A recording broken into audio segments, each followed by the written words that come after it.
Hello दोस्तों। कैसे हैं आप सब लोग। उम्मीद है आप सब अच्छे होंगे और अपनी तैयारी को बड़े बेहतरीन ढंग से कर रहे होंगे। आप जानते हैं दोस्तों, हम अपने चैनल के माध्यम से आर की तैयारी करा रहे हैं और हमारा उद्देश्य है आपको कम समय में बेहतर कंटेंट उपलब्ध कराना। अगर आपको हमारे द्वारा दिए गए कंटेंट में या हमारे वीडियो में कोई सुधार की गुंजाइश नज़र आती है तो आप हमें कमेंट बॉक्स में अवश्य बताएं ताकि हम उसका जल्द से जल्द सुधार कर सकें। और आज का जो हमारा वीडियो हो जाएगा ये हो जाएगा आपका मध्यकालीन भारतीय इतिहास से। और मध्यकालीन भारतीय इतिहास का जो इम्पोर्टेंट टॉपिक है, बहुत इंपॉर्टेंट टॉपिक है, भारत पर मुस्लिम आक्रमण। और इससे जितने भी बनने वाले इंपॉर्टेंट क्वेश्चन हैं वो सब हम इसी वीडियो में लेकर आए हैं। और देर ना करते हुए शुरू कर लेते हैं आज का हमारा वीडियो। ये हो जाएगा भारत पर मुस्लिम आक्रमण। और चलिए देख लेते हैं पहला क्वेश्चन हमारा क्या कहता है, ये हम समझ लेते हैं। और ये हो जाता है हमारा पहला क्वेश्चन। पैगंबर हजरत मोहम्मद का जन्म हुआ था, इनका जन्म कब हुआ था ये आपको बताना है। और इससे बनने वाले जो इंपॉर्टेंट पॉइंट है वो हम सब देखेंगे। और फिलहाल देख लेते हैं क्वेश्चन नंबर 1। तो ये आपका 570 ईस्वी में हो जाएगा, 622 ईस्वी में हो जाएगा, 642 ईस्वी में हो जाएगा, या आपका 670 ईस्वी में हो जाएगा। क्वेश्चन नंबर हो जाता है 1 और 1 का जो करेक्ट आंसर है ये हो जाता है आपका 570 ईस्वी में। पैगंबर हजरत मोहम्मद का जन्म 570 ईस्वी में हुआ था। और इससे बनने वाले जो इंपॉर्टेंट पॉइंट है वो क्या हो जाते हैं वो भी हम देख लेते हैं। बात करते हैं मक्का सऊदी अरब में स्थित है, जहाँ इनका जन्म हुआ था मक्का में हुआ था और मक्का आपका सऊदी अरब में स्थित है। यहीं पर 570 ईस्वी में इस्लाम धर्म के प्रवर्तक यानी हजरत मोहम्मद साहब का जन्म हुआ था। और इसी कारण जो है इस स्थान को मुस्लिम अनुयायियों का पवित्र तीर्थ स्थल माना जाता है। और इनकी मृत्यु हुई थी, मृत्यु आपसे पूछी जा सकती है, ये 632 ईस्वी में इनकी मृत्यु हो जाती है। ये आपके लिए इम्पोर्टेंट हो जाता है। और चलिए बात कर लेते हैं, कुछ और इम्पोर्टेंट पॉइंट है। और इस्लाम धर्म किसे कहते हैं, इस्लाम धर्म से संबंधित जो भी पॉइंट है वो हम देख लेते हैं। किसको इस्लाम धर्म कहा जाता है, हज़रत मोहम्मद साहब ने जिस धर्म की स्थापना की है उसको इस्लाम धर्म कहा जाता है। ठीक है, ये इंपॉर्टेंट हो जाता है आपके लिए। इस्लाम किस भाषा का शब्द है, ये अरबी भाषा का शब्द है, ये भी इंपॉर्टेंट हो जाता है। और इससे और क्या क्या पूछा जा सकता है, हज़रत साहब के माता का क्या नाम था, अमीना इनकी माता का नाम हो जाएगा। इनके पिता का नाम अब्दुल्ला हो जाएगा, ये भी आपसे जो है पूछा जा सकता है। और मोहम्मद साहब के जन्मदिन पर कौन सा पर्व मनाया जाता है, ईद ए मिलादुन नबी, ये आपका मनाया जाता है। और हज़रत मोहम्मद साहब का मकबरा आपसे पूछा जा सकता है, ये कहाँ, ये मदीना शहर में है, जो आपका मस्जिद ए नबवी के नाम से प्रसिद्ध है। ठीक है, ये चीज़ आपको याद रखनी है। और इस्लाम धर्म में प्रमुख संप्रदाय कौन से हैं, एक सिया हो जाएगा, एक आपका सुन्नी हो जाएगा, ये इस्लाम धर्म के संप्रदाय हो जाएंगे। और हज़रत साहब को ज्ञान की प्राप्ति किस गुफा में हुई थी, ये हीरा नामक गुफा में मक्का के पास हुई थी। ये भी जो है क्वेश्चन आपसे पूछा जा सकता है। बात कर लेते हैं हजरत साहब को ज्ञान की प्राप्ति कब हुई थी, ये कब हुई थी ज्ञान की प्राप्ति, ये आपका 610 ईसा पूर्व में हुई थी इनको ज्ञान की प्राप्ति। और बात कर लेते हैं अगले पॉइंट की, तो ये हो जाता है आपका हिजरत किसे कहा जाता है। हिजरत से आपका क्वेश्चन बनता है, हिजरत किसे कहा जाता है, तो हिजरत कहा जाता है जो आपका हजरत हजरत साहब द्वारा मक्का से मदीना की यात्रा को हिजरत कहा जाता है। ठीक है, यहाँ से अगर कोई भी क्वेश्चन आता है तो आप उसको फटाक से लगा सकते हैं। बात करते हैं हजरत साहब की यात्रा को इस्लाम जगत में किस नाम से जाना जाता है।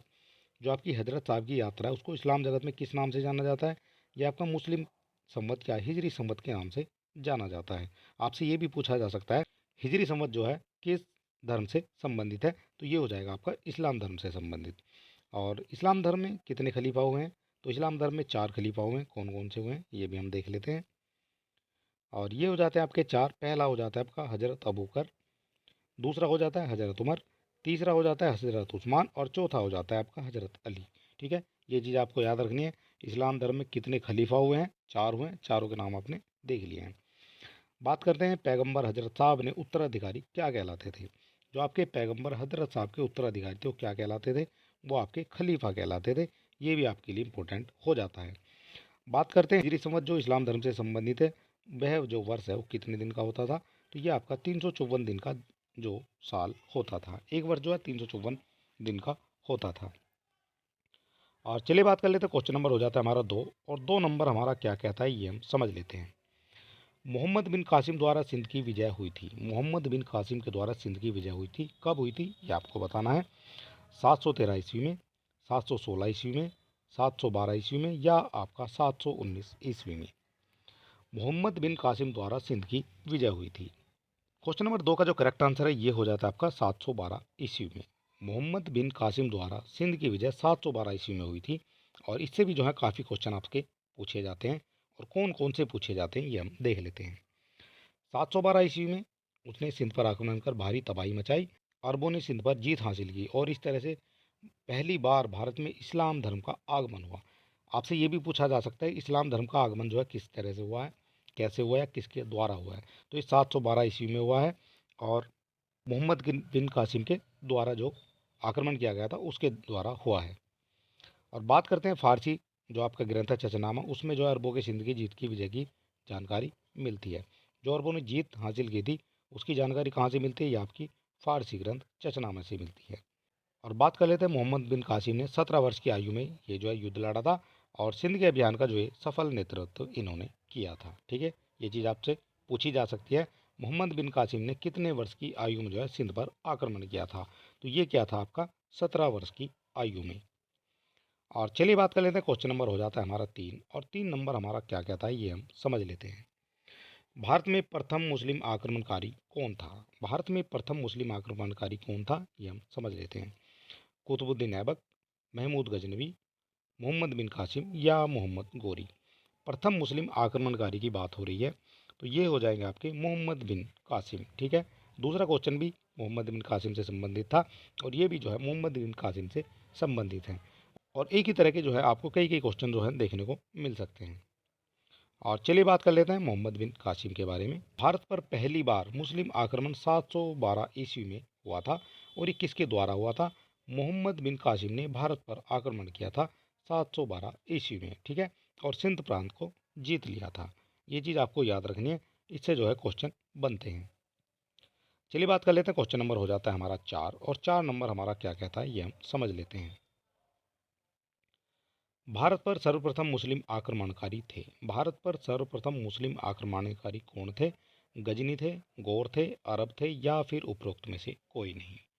क्वेश्चन नंबर 4 का जो करेक्ट आंसर है ये हो जाता है आपका सी, यानी अरब थे। भारत पर सर्वप्रथम मुस्लिम आक्रमणकारी कौन थे? वो थे अरब। और इससे बनने वाला जो इंपॉर्टेंट पॉइंट है वो क्या हो जाता है वो भी हम देख लेते हैं। भारत पर सर्वप्रथम अरब के मुसलमानों का आक्रमण हुआ था। कब हुआ था? 636 ईस्वी में हुआ था।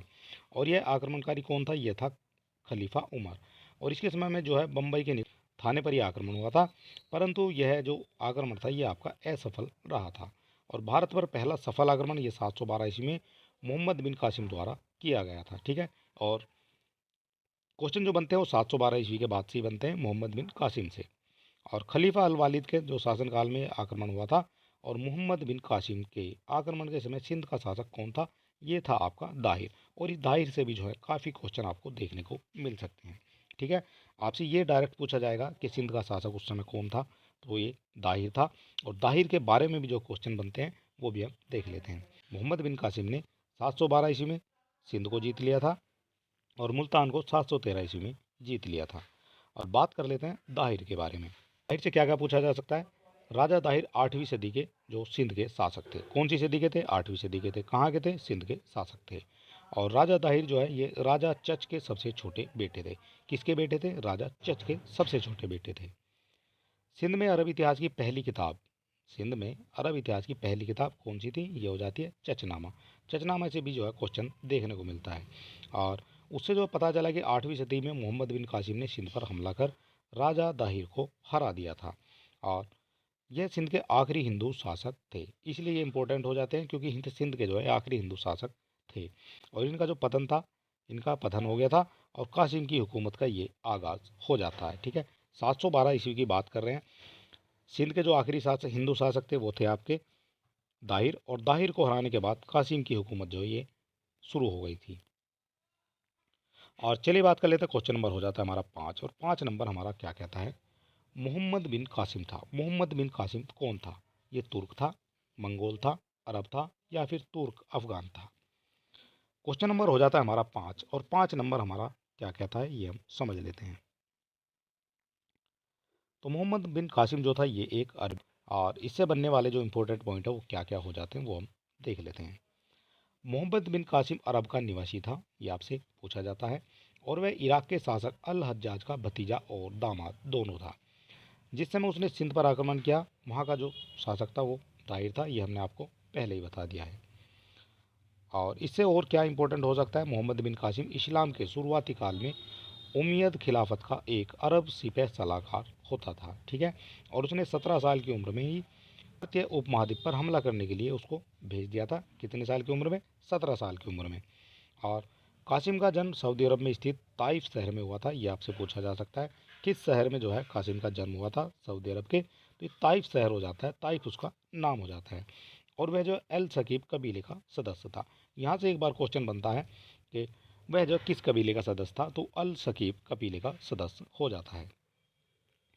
चलिए बात कर लेते हैं, क्वेश्चन नंबर हो जाता है हमारा 6, और 6 नंबर हमारा क्या कहता है ये हम समझ लेते हैं। चचनामा के अनुसार छठी और सातवीं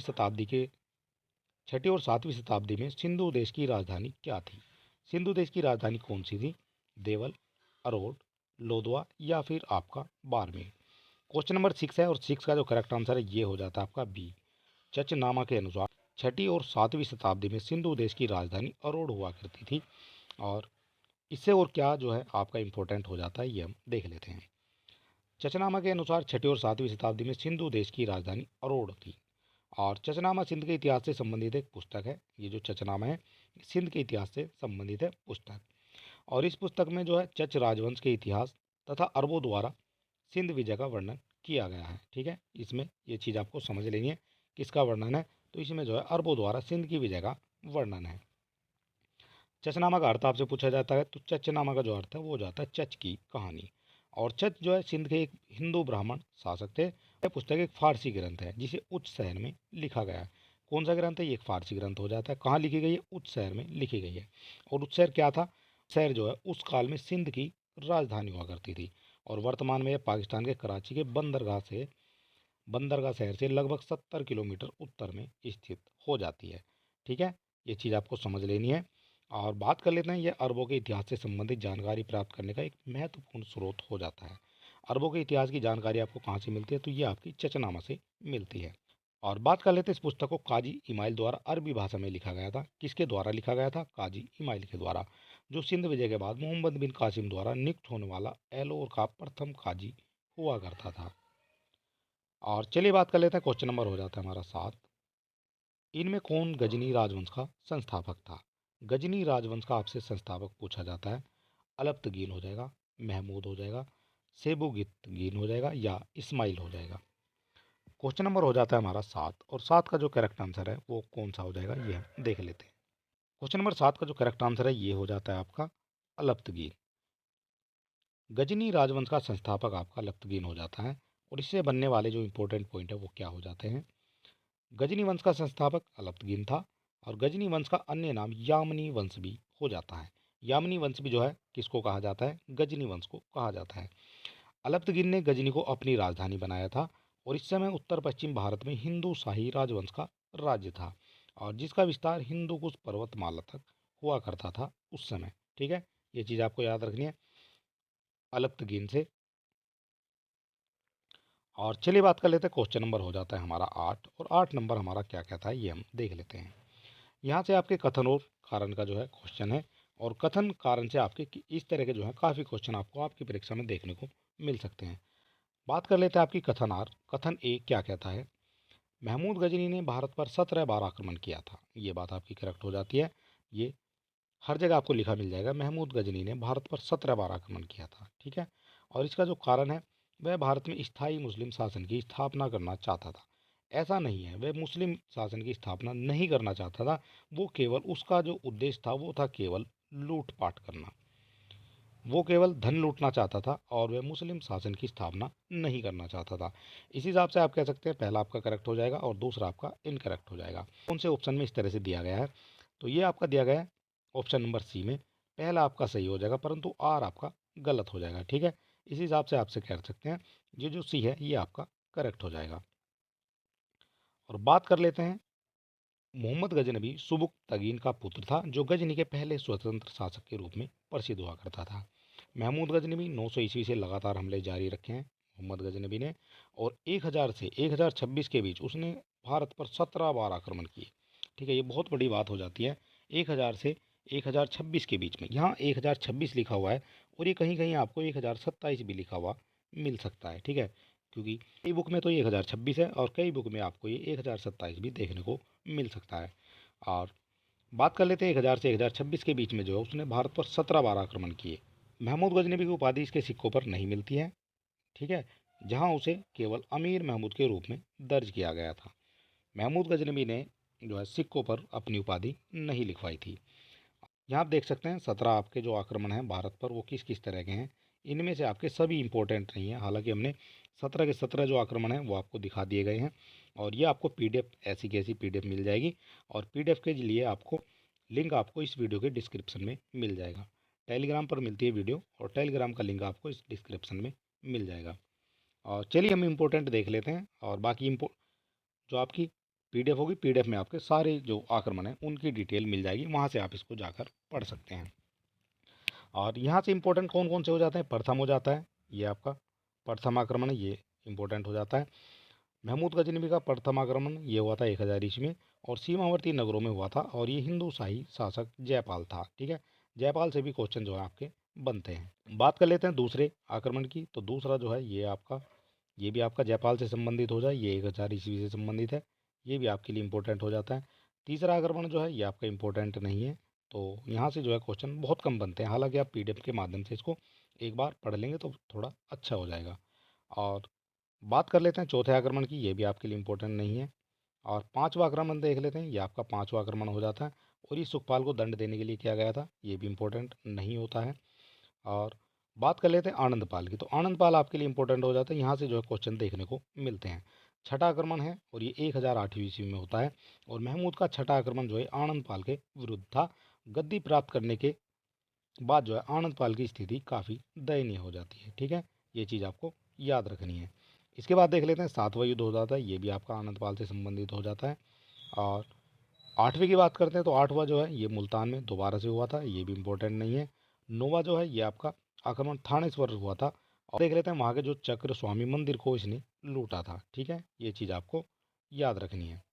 बात कर लेते हैं आपका 10वां आक्रमण कौन सा हो जाता है। 10वां आक्रमण हो जाता है आपका, ये हो जाता है पुत्र त्रिलोचन पाल। आनंद पाल की मृत्यु के बाद जो उनका पुत्र था त्रिलोचन पाल, वो गद्दी पर बैठा था और त्रिलोचन पाल की जो महमूद गजनबी ने आक्रमण का सामना करना पड़ा था। और बात कर लेते हैं 11वां जो हुआ था ये कश्मीर में प्रवेश के लिए हुआ था। आपसे ये पूछा जा सकता है कि महमूद गजनबी ने जो है कश्मीर में प्रवेश किस आक्रमण के दौरान किया था। तो कश्मीर में जो प्रवेश किया था वो 11वें आक्रमण के दौरान किया था और ये किया था आपका 1015 से 1016 ईस्वी में। बात कर लेते हैं आपकी 12वां आक्रमण। 12वां आक्रमण ये हुआ था महमूद ने कन्नौज पर आक्रमण किया था। 12वां आक्रमण कन्नौज पर कौन सा आक्रमण हो जाता है, ये 12वां आक्रमण जो है कन्नौज पर किया था। 13वें की बात कर लेते हैं। 13वां जो आक्रमण है ये आपका मथुरा को लूटने के बाद उसने वृंदावन पर चढ़ाई कर दी थी, ये कौन सा आक्रमण था, ये हो जाता है 13वां आक्रमण। और इसकी जो है पीडीएफ आपको मिल जाएगी, पीडीएफ में आप जो है 5 मिनट का समय निकाल के पीडीएफ को पढ़ सकते हैं। बात करते हैं 14वां जो आक्रमण था, वो आपका आक्रमण चंदेल राजा को दंडित करने के लिए किया गया था। बात कर लेते हैं 15वां आक्रमण कौन सा था, तो ये जो है महमूद गजनबी पुनः भारत आया और पंजाब में प्रवेश किया था, ठीक है, ये चीज़ आपको याद रखनी है। और पंजाब का सब प्रशासन जो अपने हाथों में लेने का निश्चय किया था 15वें आक्रमण के दौरान।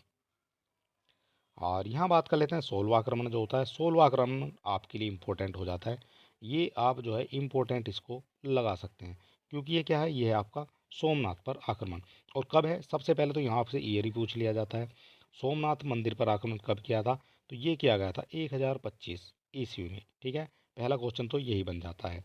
और ये कौन सा आक्रमण है, तो ये था आपका 16वां आक्रमण, ठीक है, ये भी आपसे पूछा जा सकता है। और इस दौरान उसने जो है सोमनाथ मंदिर को निशाना बनाया था और वहाँ के जो प्रसिद्ध आपके मंदिर को तोड़ दिया था, ठीक है।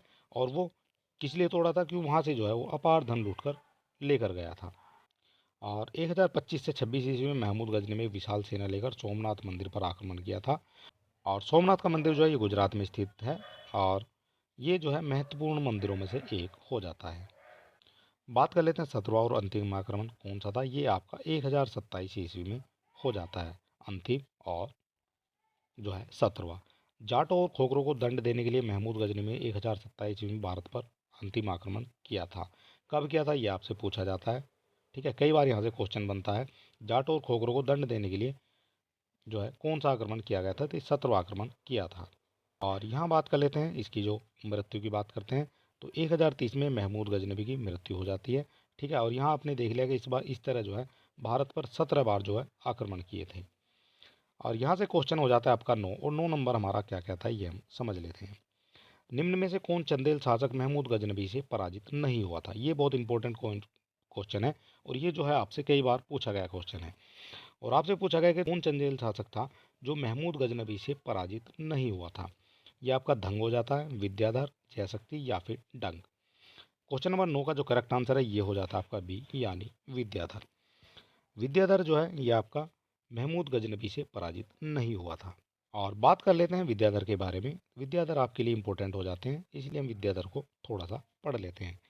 विद्याधर 1018 से 1019 वो चंदेल वंश का सबसे प्रतापी राजा हुआ करता था, जिसने खजुराहो का कंदरिया महादेव मंदिर बनवाया था। यहाँ से ये क्वेश्चन बन सकता है, कंदरिया महादेव मंदिर ये किसने बनवाया था?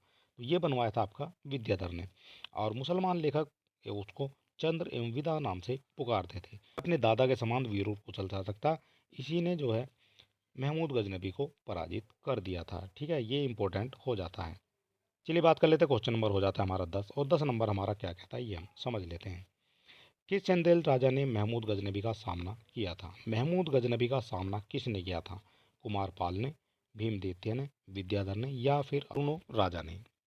तो ये भी क्वेश्चन सेम है, और यहाँ भी आपका विद्याधर ही इसका आंसर आ जाएगा। चंदेल राजा ने महमूद गजनबी का सामना किया था, तो ये किया था आपका विद्याधर ने। और यहाँ आप देख लेते हैं, अगर आपने हमारे चैनल को अभी तक सब्सक्राइब नहीं किया तो आप सब्सक्राइब कर सकते हैं, और वीडियो को अपने दोस्तों में भी शेयर कर सकते हैं। चलिए बात कर लेते हैं, क्वेश्चन नंबर हो जाता है हमारा 11। महमूद गजनबी का दरबारी इतिहासकार कौन था? दरबारी इतिहासकार से क्वेश्चन पूछा गया है। और हसन निजामी हो जाएंगे, उतबी हो जाएंगे, फिर दोषी हो जाएंगे, या फिर आपके चंद्रवरदाई हो जाएंगे। आपसे पूछा गया है महमूद गजनबी का दरबारी इतिहासकार कौन था? तो क्वेश्चन नंबर 11 का जो करेक्ट आंसर है ये हो जाता है बी, यानी उतबी। उतबी जो है महमूद गजनबी का दरबारी इतिहासकार था। और इससे जो है कौन कौन से इंपॉर्टेंट पॉइंट बन जाते हैं। महमूद गजनबी जो है शिक्षित एवं सुसभ्य था, और वह विद्वानों एवं कलाकारों का सम्मान करता था। उसने अपने समय के महान विद्वानों को गजनी में एकत्रित किया था। और उसका दरबारी इतिहासकार कौन था? ये था आपका उतबी। और उसने किताबुल यामिनी, तारीख यामिनी नामक ग्रंथ की रचना की थी। ठीक है, ये आपसे कई बार परीक्षाओं में पूछे जाते हैं। किताबुल यामिनी ग्रंथ की रचना किसके द्वारा की गई है, और तारीख यामिनी की जो रचना है वो किसके द्वारा की गई है? तो ये हो जाता है आपका उतबी के द्वारा। और चलिए बात कर लेते हैं, क्वेश्चन नंबर हो जाता है हमारा 12, और 12 नंबर हमारा क्या कहता है ये हम समझ लेते हैं। शाहनामा के लेखक फरिश्ता किसके दरबार से संबंधित हैं? ये क्वेश्चन आर की परीक्षा में पूछा गया है। और आपको ये बता देते हैं कि ये जो क्वेश्चन है ये आपका गलत हो जाता है। इस तरह के क्वेश्चन भी जो है आपसे पूछे जाते हैं। ठीक है, क्योंकि शाहनामा के लेखक जो हैं वो आपके फरिश्ता नहीं थे। और जो आपके शाहनामा है इसके रचनाकार कौन हो जाते हैं? तो इसके जो रचनाकार हैं वो हो जाते हैं आपके फिरदौसी। ठीक है, और इसी को जो है हम आगे देखने वाले हैं। फिरदौसी इसके जो है लेखक हो जाते हैं। और चलिए बात कर लेते हैं, ये इससे बनने वाले इंपॉर्टेंट पॉइंट क्या हो जाते हैं वो हम देख लेते हैं। शाहनामा या शाहनामे फारसी भाषा का एक महाग्रंथ है, और जिसके रचयिता हैं फिरदौसी। फिरदौसी जो है शाहनामा के रचयिता हो जाते हैं। इसने ईरान पर अरबी फतह के पूर्व के शासकों का चरित्र लिखा गया है। और खोरासान के महमूद गजनी के दरबार में प्रस्तुत इस किताब को फिरदौसी ने लगभग 30 साल की मेहनत के बाद सन 1010 में 30 साल की मेहनत लगी है इस किताब को बनाने में। ठीक है, ये चीज़ आपके लिए इम्पोर्टेंट हो जाती है। और चलिए बात कर लेते हैं, क्वेश्चन नंबर हो जाता है हमारा 13, और 13 नंबर हमारा क्या कहता है? शाहनामा का लेखक है। शाहनामा के लेखक कौन हो जाते हैं? तो 13 का जो करेक्ट आंसर है ये आपका हो जाता है फिरदौसी। शाहनामा के लेखक फिरदौसी हो जाते हैं। और ये क्वेश्चन जो है आपसे कई बार आपकी परीक्षा में देखने को मिलते हैं। और चलिए देख लेते हैं, क्वेश्चन नंबर हो जाता है हमारा 14, और 14 नंबर हमारा क्या कहता है? पुराणों का अध्ययन करने वाले प्रथम मुसलमान कौन थे? पुराणों का अध्ययन करने वाले प्रथम मुसलमान कौन थे? अबुल फजल हो जाएंगे, अब्दुल कादिर बदायूनी हो जाएंगे, अल बरूनी हो जाएंगे, या आपके दारा सिको हो जाएंगे। आपसे पूछा गया है कि पुराणों का अध्ययन करने वाला प्रथम मुसलमान कौन था? तो पुराणों का जो अध्ययन करने वाला प्रथम मुसलमान था वो था आपका अल बरूनी। और इससे बनने वाले जो इंपॉर्टेंट पॉइंट है वो क्या हो जाते हैं ये हम देख लेते हैं। पुराणों का अध्ययन करने वाला प्रथम मुसलमान अल बरूनी था, और उसका जो जन्म है वो आपका 973 ईस्वी में हुआ था। और वह खीवा का रहने वाला था। और वह महमूद गजनबी के साथ 11वीं शताब्दी में भारत आया था। ठीक है, यहाँ से आपसे एक क्वेश्चन ये भी बनता है कि महमूद गजनबी के साथ कौन आया था, तो वो आया था आपका अल बरूनी। ठीक है, या आपसे क्वेश्चन उल्टा करके पूछ लिया जाता है कि अल बरूनी जो है किस मुस्लिम शासक के साथ भारत आया था, तो ये भी आपको बता देना है ये आपका महमूद गजनबी के साथ 11वीं शताब्दी में आया था। और चलिए बात कर लेते हैं, क्वेश्चन नंबर हो जाता है हमारा 15, और 15 नंबर हमारा क्या कहता है ये हम समझ लेते हैं। महमूद गजनी के साथ भारत आने वाला प्रसिद्ध इतिहासकार कौन था? देखिए दोस्तों, मैं भी बता रहा था आपको और वो सेम क्वेश्चन आपका आ गया है। महमूद गजनी के साथ भारत आने वाला प्रसिद्ध इतिहासकार कौन था? तो ये हो जाता है आपका अल बरूनी। क्वेश्चन नंबर 15 का जो करेक्ट आंसर है ये हो जाता है आपका बी। और चलिए देख लेते हैं इससे बनने वाले जो इंपॉर्टेंट पॉइंट है वो क्या हो जाते हैं। अल बरूनी का ये आपका आधुनिक उज्बेकिस्तान में हुआ था, जो आपका उज्बेकिस्तान है आज का, उसमें जो है अल बरूनी का जन्म हुआ था। और इसमें जो स्थित है ख्वारिज्म, और सन कौन सा था? 973 ईस्वी में। और वह फारस का एक प्रसिद्ध विद्वान था जो कि महमूद गजनबी के साथ भारत आक्रमण के दौरान उसके साथ आया था। ठीक है, ये चीज़ आपको हमने पहले ही बता दी है। और वह पहला मुस्लिम लेखक था जिसने भारत की संस्कृति और परंपरा के बारे में व्यापक अध्ययन कार्य किया था। ठीक है, ये चीज़ आपको याद रखनी है इस पॉइंट से। और चलिए बात कर लेते हैं, ये हो जाता है आपका क्वेश्चन नंबर 16। अल बरूनी भारत आया था। अल बरूनी भारत कब आया था? 9वीं शताब्दी में, 10वीं शताब्दी में, 11वीं शताब्दी में, या आपका 12वीं शताब्दी में? आपसे पूछा गया है अल बरूनी जो है भारत कब आया था। तो अल बरूनी हमने पिछले क्वेश्चन में आपको बता दिया, अल बरूनी भारत आया था 11वीं शताब्दी में, और ये आपका महमूद गजनी के साथ आया था। ठीक है, ये चीज़ आपको याद रखनी है। और यहाँ वही लिखा हुआ है, भारत और श्रीलंका की यात्रा पर 1017 से 20 के मध्य जो है ये आया था, और महमूद गजनी के कई अभियानों में वो सुल्तान के साथ हुआ करता था। और चलिए बात कर लेते हैं, क्वेश्चन नंबर हो जाता है हमारा 17, और 17 नंबर हमारा क्या कहता है ये हम समझ लेते हैं। महमूद गजनी के साथ भारत आने वाला मुस्लिम विद्वान कौन था? महमूद गजनी के साथ भारत आने वाला मुस्लिम विद्वान कौन था? इब्न बतूता, अल बरूनी, अमीर खुसरो, या फिर आपका फरिश्ता? क्वेश्चन नंबर 17 का जो करेक्ट आंसर है वो हो जाता है आपका अल बरूनी। अल बरूनी जो है महमूद गजनी के साथ भारत आया था, ये हम आपको पहले ही बता चुके हैं। बात कर लेते हैं क्वेश्चन नंबर 18 की। निम्नलिखित कथनों में से कौन अल बरूनी के संबंध में सही नहीं है? अल बरूनी के संबंध में सही नहीं है वो आपको बताना है। अल बरूनी एक धर्मनिरपेक्ष लेखक था। उसका ग्रंथ उस समय के जीवंत भारत से प्रभावित था। वह संस्कृत का विद्वान था, और वह त्रिकोणमिति का विशेषज्ञ था। आपको बताना कौन सा सही नहीं है। तो बात कर लेते हैं, उसका जो ग्रंथ उस समय के जो जीवंत भारत में प्रभावित था, एक करेक्ट हो जाता है। वह संस्कृत का विद्वान भी हुआ करता था, और वह त्रिकोणमिति का विशेषज्ञ भी हुआ करता था। लेकिन आपका जो पहला है ये आपका इनकरेक्ट हो जाता है, वह एक धर्मनिरपेक्ष लेखक नहीं था। क्वेश्चन नंबर 18 का जो करेक्ट आंसर है वो हो जाता है आपका ए। और यहाँ बात कर लेते हैं अल बरूनी की। ये हो जाता है, अल बरूनी की रचनाएं अरबी भाषा में हैं, और उसे अपनी मातृभाषा फारसी के अलावा 3 और भाषाओं का ज्ञान था। कौन कौन सी? सीरियाई, संस्कृत और यूनानी। अल बरूनी चिकित्सा विशेषज्ञ था, और भाषाओं पर भी अच्छा अधिकार रखता था।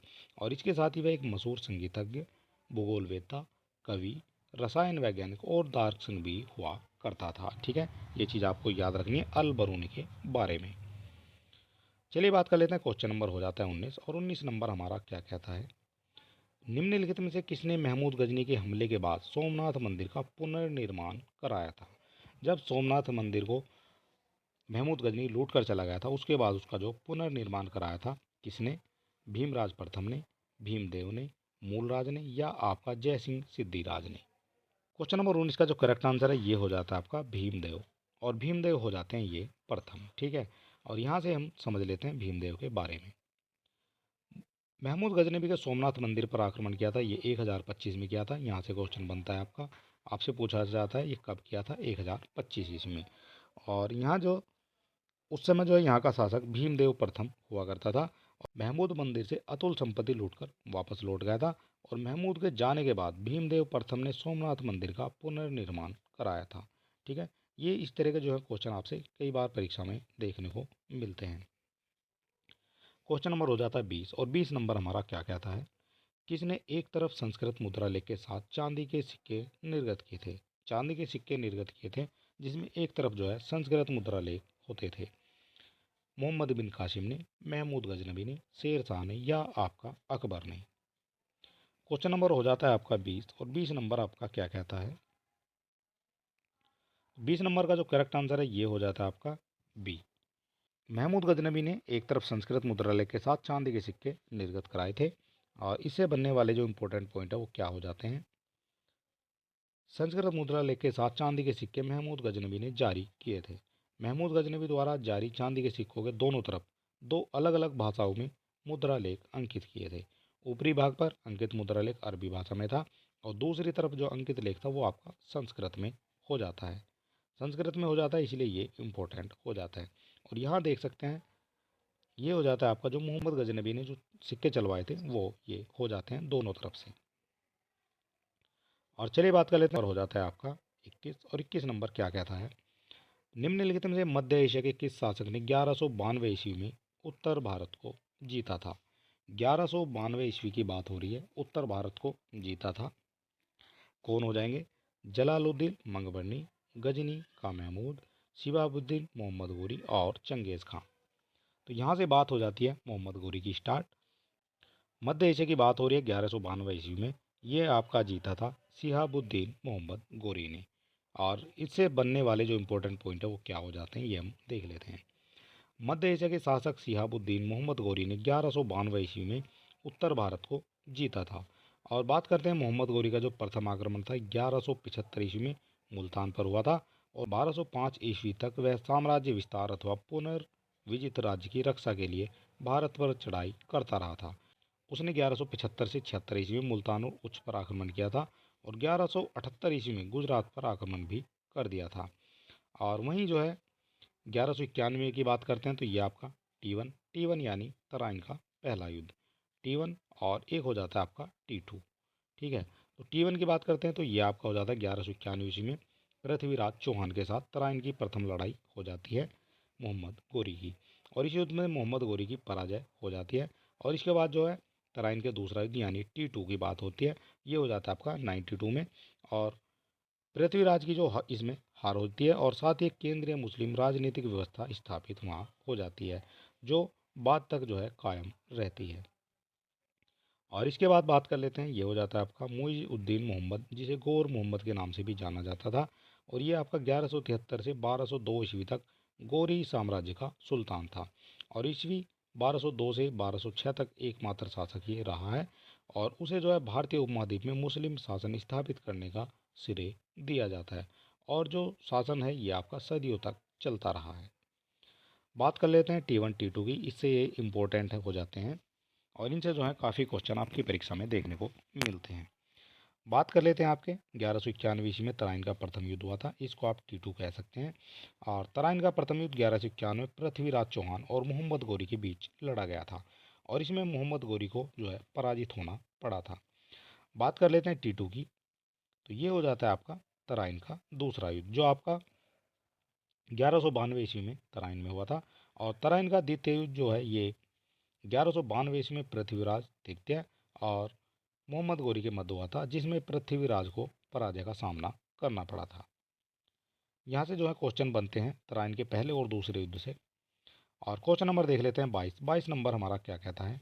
मोहम्मद गोरी को सबसे पहले किसने पराजित किया था। मोहम्मद गोरी को सबसे पहले किसने पराजित किया था, ये इंपॉर्टेंट क्वेश्चन आपके लिए हो जाता है। मोहम्मद गौरी को सबसे पहले जो है मूलराज सेकंड ने, पृथ्वीराज चौहान ने, जयचंद ने या आपका पृथ्वीराज सेकंड ने। क्वेश्चन नंबर 22 का जो करेक्ट आंसर है ये हो जाता है आपका मूलराज सेकंड ने। मोहम्मद गौरी को सबसे पहले पराजित किया था मूलराज सेकंड ने। और यहाँ बात कर लेते हैं 1178 ईस्वी की, तो मोहम्मद गौरी ने गुजरात पर आक्रमण किया किंतु मूलराज सेकंड ने अपनी योग्य एवं साहसी विधवा माँ नायिका देवी के नेतृत्व में आबू पर्वत के निकट गौरी का मुकाबला किया और उसे पराजित कर दिया था। और यह गौरी की भारत में पहली पराजय भी हो जाती थी 1178 ईस्वी में। और चलिए बात कर लेते हैं 23 नंबर क्वेश्चन हो जाता है, मोहम्मद गौरी ने जयचंद को किस युद्ध में पराजित किया था। जयचंद की बात हो रही है और ये जो तराइन का पहला युद्ध, तराइन का दूसरा युद्ध, चंदावर का युद्ध या आपका कन्नौज का युद्ध। क्वेश्चन नंबर 23 का जो करेक्ट आंसर है ये हो जाता है आपका चंदावर का युद्ध। जयचंद को चंदावर के युद्ध में पराजित किया गया था मोहम्मद गौरी के द्वारा। और इससे बनने वाले जो इम्पोर्टेंट पॉइंट हैं वो क्या हो जाते हैं। 1194 ईस्वी में चंदावर के युद्ध में मोहम्मद गोरी ने कन्नौज के गहडवाल राजा जयचंद को पराजित किया था। और चंदावर जो है वर्तमान उत्तर प्रदेश के फिरोजाबाद जिले में यमुना के तट पर स्थित हो जाता है। बात कर लेते हैं, क्वेश्चन नंबर हो जाता है हमारा 24। निम्नलिखित में से कौन राजा मोहम्मद गोरी द्वारा चंदावर के युद्ध में पराजित किया गया था। मोहम्मद गोरी द्वारा चंदावर के युद्ध में किसको पराजित किया था, ये आपको बताना है। क्वेश्चन नंबर हो जाता है 24 और 24 का जो करेक्ट आंसर है ये हो जाता है आपका बी यानी जयचंद को। जयचंद को मोहम्मद गौरी द्वारा चंदावर के युद्ध में पराजित किया गया था। और ये क्वेश्चन जो है ROR की परीक्षा में आपसे पूछा गया क्वेश्चन है। बात कर लेते हैं, क्वेश्चन नंबर हो जाता है आपका 25 नंबर क्या कहता है। 1194 के चंदावर युद्ध में मोहम्मद गौरी ने किसे हराया था। मोहम्मद गौरी ने हराया था कुंवरपाल को, जयचंद को, गोविंदराज को या भीमदित्य को। क्वेश्चन नंबर 25 और 25 का करेक्ट आंसर हो जाता है आपका जयचंद। ठीक है, ये चीज़ आपको याद रखनी है। चंदावर के युद्ध में मोहम्मद गौरी ने जयचंद को हराया था और बात थी ये उस समय 1194 ईस्वी की। बात कर लेते हैं आपका क्वेश्चन नंबर 26। युद्ध जिसमें भारत में मुस्लिम शक्ति की स्थापना हुई थी। मुस्लिम शक्ति की स्थापना हुई थी तराइन के प्रथम युद्ध में, तराइन के द्वितीय युद्ध में, पानीपत के प्रथम युद्ध में या पानीपत के द्वितीय युद्ध में। क्वेश्चन नंबर हो जाता है आपका 26 और 26 नंबर आपका क्या कहता है ये आपको समझ लेना है। क्वेश्चन नंबर 26 का जो करेक्ट आंसर है ये हो जाता है आपका तराइन का द्वितीय युद्ध। और तराइन के द्वितीय युद्ध में मोहम्मद गौरी ने पृथ्वीराज को हराया था और पहले में जो है ये पृथ्वीराज से हार गया था। ठीक है, ये चीज़ आपको याद रखनी है। बात कर लेते हैं इससे बनने वाले इंपॉर्टेंट पॉइंट की। तो 1192 ईस्वी में तराइन द्वितीय युद्ध में मोहम्मद गौरी द्वारा पृथ्वीराज चौहान की पराजय के बाद भारत में मुस्लिम शासन की स्थापना हो गई थी। गौरी की सजगता और श्रेष्ठ युद्ध प्रणाली के कारण मुसलमानों की जीत हुई। यह युद्ध भारतीय इतिहास में अत्यधिक महत्वपूर्ण हो जाता है। चलिए बात कर लेते हैं, क्वेश्चन नंबर हो जाता है हमारा 27 और ये हमारा क्या कहता है। निम्नलिखित नामों को कालानुक्रम में व्यवस्थित करें और नीचे दिए गए कोड से सही उत्तर को जो है प्राप्त करना है आपको। सही उत्तर इसका क्या हो जाएगा। आपसे पूछा गया है कालानुक्रम जो है कौन कौन सा हो जाता है। तो सबसे पहले बात करते हैं चंगेज़ खां की। चंगेज़ खां का जो है हमें ईयर बताना होगा, ये कौन सा हो जाता है। तो बात कर लेते हैं सबसे पहले चंगेज़ खां की। तो चंगेज़ खां ये हो जाते हैं आपके 1221 की बात करते हैं। 1221 में जो है इन्होंने आक्रमण किया था। इसके बाद और बात कर लेते हैं महमूद गजनबी की। तो महमूद गजनबी का जो प्रथम आक्रमण था ये आपका 999 ईस्वी से और कहाँ तक हो जाता है, ये 1027 ईस्वी तक हो जाता है। बात करते हैं मोहम्मद गोरी की। तो मोहम्मद गोरी का जो प्रथम आक्रमण है ये आपका हो जाता है 1175 ईस्वी में। तैमूर की बात करते हैं तो तैमूर का जो आक्रमण था ये हो जाता है आपका 1398 ईस्वी में। ठीक है, इस हिसाब से आप कह सकते हैं सबसे पहले आपका आना चाहिए 2 और 2 आपका दिया गया है केवल एक ही ऑप्शन में। ठीक है, उसके बाद आ जाता है आपका 3 1000 से और ये आ जाता है 1175। उसके बाद आ जाता है आपका 1 और उसके बाद आ जाता है आपका 4। ठीक है, क्वेश्चन नंबर 27 का जो करेक्ट आंसर है ये हो जाता है आपका बी। इससे बनने वाले जो इंपॉर्टेंट पॉइंट है वो क्या हो जाते हैं ये भी हम देख लेते हैं। बात करते हैं सन 999 से 1027 के बीच में महमूद गजनबी ने भारत पर 17 बार आक्रमण किया था। और शिहाबुद्दीन मोहम्मद गोरी का जो प्रथम आक्रमण है ये हो जाता है 1175 ईस्वी में। ठीक है, तो मोहम्मद गजनबी ये पहले नंबर पर आ जाता है। और 1205 ईस्वी में ये बराबर जो आपका साम्राज्य विस्तार अथवा पूर्ण वित्त राज्य की रक्षा के लिए भारत पर चढ़ाई कर देता है। बात करते हैं चंगेज़ खां की। तो चंगेज़ खां के आक्रमण का जो भय था वो उत्पन्न हो गया था। और 1221 में ख्वारिज़मी शाह का पुत्र जो उत्तराधिकारी जलालुद्दीन मंगबरनी सिंधु नदी के तट तक आ गया था। और इसके बाद में जो एक बचता है सुल्तान नसीरुद्दौला शासनकाल में मध्य एशिया के जो मंगोल सेना नायक तैमूर थे। तैमूर का जो शासक था ये आपका 1398 पर जो है भारत पर आक्रमण किया था। बात कर लेते हैं, क्वेश्चन नंबर हो जाता है हमारा 28 और 28 नंबर हमारा क्या कहता है। किस मुस्लिम शासक के सिक्कों पर देवी लक्ष्मी की आकृति बनी हुई थी। मोहम्मद गोरी, अलाउद्दीन खिलजी, अकबर या फिर उपरोक्त में से कोई नहीं। ये क्वेश्चन जो है कई बार आपकी परीक्षा में देखने को मिलता है। क्वेश्चन नंबर 28 का जो करेक्ट आंसर है ये हो जाता है आपका मोहम्मद गोरी। किस मुस्लिम शासक के सिक्कों पर देवी लक्ष्मी की आकृति बनी हुई है। तो मोहम्मद गोरी के सिक्कों पर देवी लक्ष्मी की आकृति बनी हुई है। और यहाँ समझ लेते हैं मोहम्मद गौरी के सिक्कों पर देवी लक्ष्मी की आकृति बनी है और दूसरी तरफ जो है कलमा अरबी भाषा में ये खुदा हुआ इस पर मिल जाता है। ठीक है। और यहाँ हम देख लेते हैं, ये हो जाते हैं आपके सिक्के मोहम्मद गौरी के द्वारा चलाए गए। और ये आप देख सकते हैं, ये आपका लक्ष्मी हो जाएगी। और इधर जो है कलमा खुदा हुआ है, ये अरबी भाषा में। और चलिए बात कर लेते हैं, क्वेश्चन नंबर हो जाता है हमारा 29। क्या कहता है, भारत में मोहम्मद गौरी ने किसको प्रथम अख्ता प्रदान किया था। प्रथम अख्ता की बात हो रही है, अख्ता से हम समझेंगे भी अख्ता जो है क्या होता है। तो ये आपका ताजुद्दीन यलदौज हो जाएगा, कुतुबुद्दीन ऐबक हो जाएगा, शमसुद्दीन इल्तुतमिश या नासरुद्दीन कुबाचा। भारत में मोहम्मद गौरी ने किसको प्रथम अख्ता प्रदान किया था। क्वेश्चन हो जाता है आपका 29, और 29 का जो करेक्ट आंसर है ये हो जाता है आपका बी, यानी कुतुबुद्दीन ऐबक से। ठीक है, कुतुबुद्दीन ऐबक को मोहम्मद गौरी ने अख्ता प्रदान किया था। और अख्ता से संबंधित जो बनने वाले इंपॉर्टेंट पॉइंट है वो ये हो जाते हैं, मोहम्मद गौरी की विजय के बाद शीघ्र जो है उत्तर भारत में अख्ता यानी इक्ता प्रथा जो स्थापित हो गई थी। और 1192 से 1206 ईस्वी तक कुतुबुद्दीन ऐबक ने गौरी के प्रतिनिधि के रूप में उत्तरी भारत के विजित भागों का जो प्रशासन संभाला था। और भारत में मोहम्मद गौरी ने कुतुबुद्दीन ऐबक को प्रथम अख्ता प्रदान किया था। मोहम्मद गौरी ने प्रदान किया था और कुतुबुद्दीन ऐबक को किया था। बात कर लेते हैं मोहम्मद गौरी के बारे में। और ये हो जाता है आपका, मोहम्मद गौरी ने सबसे पहले 1206 ईस्वी में भारत में इक्ता प्रणाली की शुरुआत की थी। लेकिन यह इल्तुतमिश था जिसने यह इसे एक संस्थागत रूप दे दिया था। और कुतुबुद्दीन ऐबक को मोहम्मद गौरी ने भारत का पहला इक्ता नियुक्त किया था। इक्ता क्या होता है वो भी हम देखेंगे। सल्तनत काल में इक्तादारी व्यवस्था में अनेक परिवर्तन हुए। और मूल रूप से इक्ता एक उत्पादक भूमि थी जिसे वेतन के बजाय जो है दिया जाता था। वेतन के बजाय जो है सैनिकों को भूमि दी जाती थी। और हालांकि यह 1351 ईस्वी में फिरोज शाह तुगलक के शासनकाल के दौरान वंशानुगत हो गया था। और बात कर लेते हैं आपका इक्ता प्रणाली के बारे में। इक्ता प्रथा के अंतर्गत सैनिकों राज्य अधिकारियों को वेतन के बदले भूमि दी जाती थी। इक्ता प्रथा का जो अंत था वो आपका अलाउद्दीन खिलजी ने किया था। किसके द्वारा इसका अंत किया गया था, यहाँ से क्वेश्चन बन सकता है। इक्ता प्रथा का जो अंत है ये आपका अलाउद्दीन खिलजी के द्वारा किया गया था। और चलिए बात कर लेते हैं, सैनिकों को वेतन के रूप में नगद भुगतान फिर से जो है आरंभ कर दिया गया था। बात कर लेते हैं क्वेश्चन नंबर 30 की। मोहम्मद गौरी के किस दास ने बंगाल एवं बिहार पर विजय प्राप्त की थी। बंगाल एवं बिहार पर विजय प्राप्त की थी कुतुबुद्दीन ऐबक ने, इल्तुतमिश ने, बख्तियार खिलजी ने या आपका यलदौज ने। क्वेश्चन नंबर हो जाता है 30, और 30 का जो करेक्ट आंसर है वो क्या हो जाता है ये हम देख लेते हैं। तो ये हो जाता है आपका बख्तियार खिलजी। मोहम्मद गौरी के दास ने बंगाल एवं बिहार पर विजय प्राप्त की थी, तो ये हो जाता है आपका बख्तियार खिलजी। और ये जो है क्रूर शासक की गिनती में आता है। और अभी इनके बारे में हम बताएंगे। मोहम्मद गौरी के एक साधारण दास इख्तियारुद्दीन मोहम्मद बिन बख्तियार खिलजी ने बिहार की विजय की तथा नालंदा एवं विक्रमशिला बिहार को तहस नहस कर डाला था। उसने 1198 से 1203 ईस्वी में कि जो मध्य में बंगाल पर आक्रमण कर दिया था। और उस समय वहाँ का शासक लक्ष्मण सेन हुआ करता था। और वह जो है बिना युद्ध के ही भाग निकला था वहाँ से।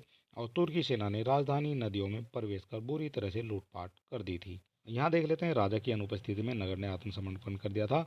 और लक्ष्मण सेन ने भागकर पूर्वी बंगाल में शरण ले ली थी।